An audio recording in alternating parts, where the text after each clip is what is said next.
fait là, Mathieu? C'est un montage texan. Donc tu vois, c'est un système d'hameçon qui te permet de cacher en fait ta pointe à l'intérieur du leurre. C'est quelque chose qu'on pêche sans plomb. Tu peux le voir, l'hameçon complètement démuni de plomb. Et ça en fait, ça va te permettre un lancer qui est super particulier. Ça te permet de faire le skipping. Donc en fait, derrière cette terminaison anglaise, c'est le fait de faire ricocher un leurre sur l'eau.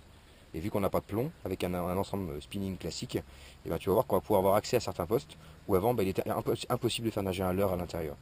En plus, l'avantage de ce montage-là, et notamment quand on pêche dans très peu d'eau, c'est qu'on a une nage qui est très fluide, très naturelle, avec des faces planantes qui sont très intéressantes pour l'ensemble des carnassiers.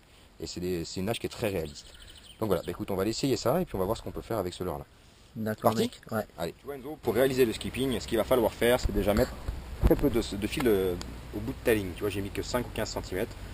C'est très important parce qu'au lieu de l'effectuer un lancer classique, on va armer notre bras et on va demander au leurre de monter pour dévider notre moulinet et donc de gagner de la distance. Et bien en fait, on va se placer au ras de l'eau, un peu comme si on voulait faire des ricochets à la mer, et on va simplement garder notre canne bien au ras de l'eau pour que le leurre commence à ricocher.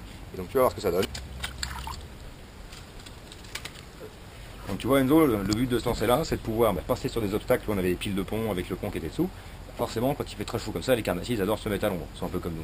Donc en fait, on peut ricocher là-dessous et venir en fait empiéter sur leur territoire. On joue beaucoup sur l'agressivité pour les faire réagir justement, pour défendre leur territoire. Donc il faut absolument pouvoir rentrer dans ces zones de repos. Et pour rentrer dans ces zones de repos, rien de tel qu'un montage texan, parce que l'hameçon est protégé, on peut faire ricocher notre leurre, donc on peut bien pénétrer dans le fin fond des branches ou le fin fond d'un obstacle. Et ça, c'est le seul montage qui te le permet.